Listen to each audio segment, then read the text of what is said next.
Kung kami ni Matthew naghahanap na talaga ng the one, may mga taong literal na naghahanap lang ng kausap sa dating app, kagaya ng college student na si Kenji. More on sa mga tourism student, they have to learn how to speak in English. So, nung time na yun, naghahanap ako ng makakausap na foreigner para ma-enhance yung communication skill ko sa English. Kalaunan, naisipan din ni Kenji na humanap talaga ng life partner sa dating app.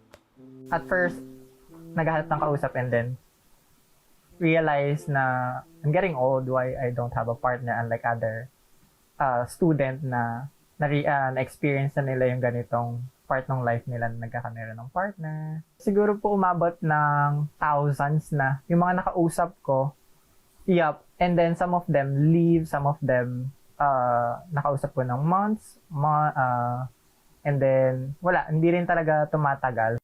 Matapos ang libo-libong swipe wrong ni Kenji sa dating app, nakilala niya ang Amerikanong si Jacob.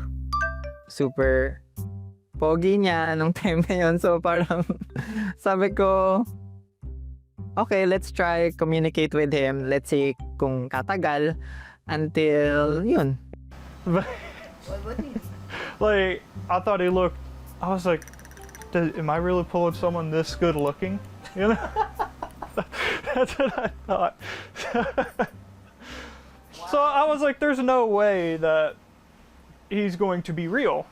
There's no way. So at first I wasn't really giving it my all. I wasn't dedicating a lot of time. I wasn't trying to push for it.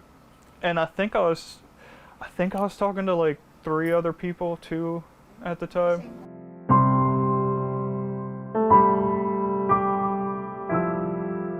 Kwento ni Jacob, marami na siyang nakamatch na Pilipino noong panahong yun. And I'm not trying to brag or say any type of way, but it's like I had a lot of people constantly bombarding me. And whenever he first messaged me and I saw him, I was like, yeah, sure, I'll give it a try. I was a little weary because I experienced a lot of people tried to get money out of me, tried to get personal information, tried to scam you in some type of way. I heard all kinds of different stories.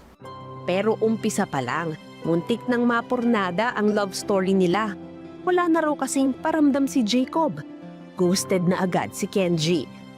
Napaning po ako or parang naparanoid ako na bakit hindi nagre-reply or bakit ang tagal mag-reply or baka may ibang kausap. Siyempre, hindi ko rin po sure kung may ibang kausap since hindi pa naman po kami totally official. Tapos hanggang sa nung na-explain niya, parang nahil naman yung pagiging paranoid ko, naging okay naman. Nakatulog siya, day off daw niya po. So, kailangan din po ng pahinga kasi pagod po siya the whole week. Mula sa chat, nagsimula silang mag-video call. Hanggang sa kalaunan, ang chatmate naging official relationship na. Normal day lang po, magpapadala yan minsan ng 4 na bulaklak. Sabi ko, paano ko tawakan or bakit? Anong meron sa araw na to? Bakit mo ako pinapadala ng bulaklak? Mga ganun. Ganun po kasi siya mag-surprise. Matapos ang halos 2 taon, nagpa siya si Jacob na bumisita sa Pilipinas. October 2023, dumating sa bansa si Jacob. Medyo kinabahan po ako pero parang nandun na rin yung excitement so parang hinag ko na rin po siya sa skines. Pero medyo, of course, nakakahiya kasi ang daming tao.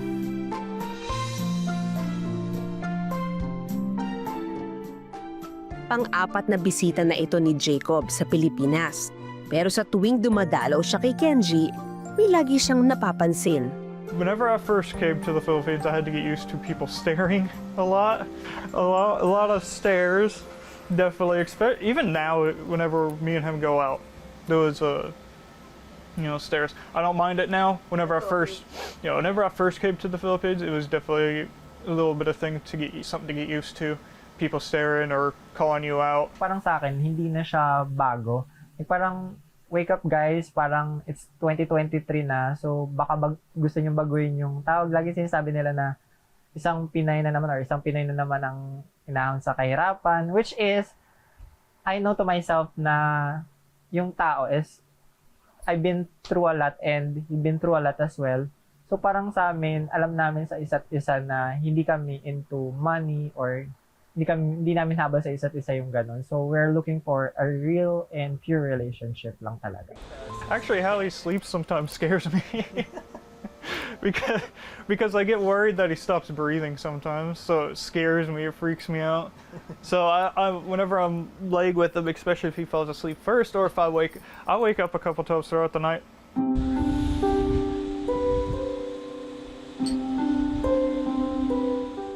I do So- snore. He does snore, but not constantly throughout the night, not always, and not too bad. It's kind of the way he sleeps, kind of like I said, it'll kind of worry me sometimes. Mahilig lumabas ang dalawa. Manood ng sine at kumain sa labas. Hello guys! If naghahanap kayo ng padded na one-piece swimsuit na pwede rin gawing top sa mga lakad, this is... Pero kapag nasa kondo, nag-online selling sila.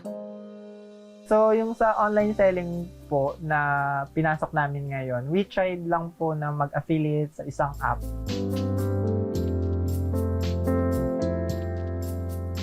Minsan po siya yung nag-show ng mga products sa TikTok. Kasi po minsan mas hinahanap siya, minsan ako ganun. Depende po sa product po na pinapadala eh. Lagpas 2 buwan pa lang silang sumusubok mag-online selling, kaya hindi pa malaki ang kanilang kita. Pero isa ito sa kinaaaliwan nilang gawin